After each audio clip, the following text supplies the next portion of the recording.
Have you ever wondered what the inverse of a function is and how to find it? This concept is a cornerstone of algebra and calculus, and it's easier to grasp than you might think. Imagine a function as a machine that takes an input, performs some operations, and spits out an output. Now, the inverse of that function is like a reverse machine. It takes the output of the original function and transforms it back into the original input. It's like having a machine that bakes a cake and then another machine that can take that cake and turn it back into its raw ingredients. This is the essence of the inverse of a function. In the language of mathematics, the inverse of a function, denoted by f1, is a function that undoes the work of the original function. If fx maps an input x to an output y, then f1y takes that output y and maps it back to the original input x. But not all functions have inverses. For a function to have an inverse, it must be both injective, or one-to-one, and surjective, or onto.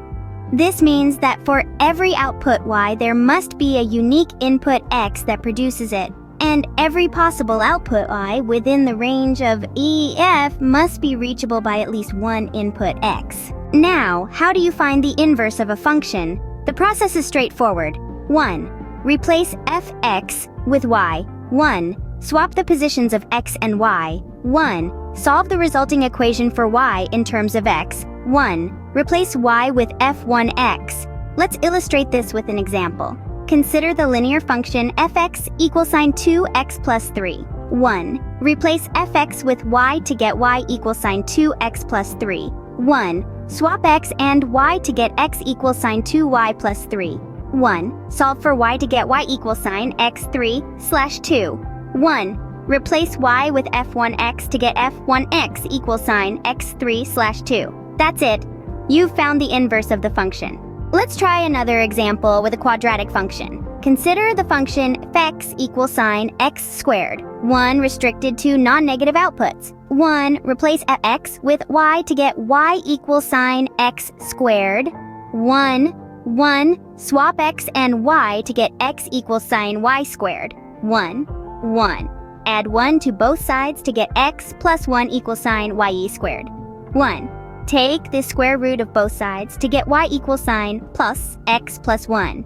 1. Replace y with f1x to get f1x equals plus x plus 1. In this case, the inverse function is not unique due to the squaring operation, so restrictions are necessary to ensure the inverse function is well defined. So, in summary, the inverse of a function is a function that undoes the work of the original function. To find the inverse, replace fx with y, swap x and y here, solve for y, and replace y with f1x. Remember, not all functions have inverses. They must be both one-to-one and onto. And sometimes restrictions are necessary to ensure the inverse function is well defined. With these tools in your mathematical toolbox, you're well equipped to tackle the concept of inverse functions.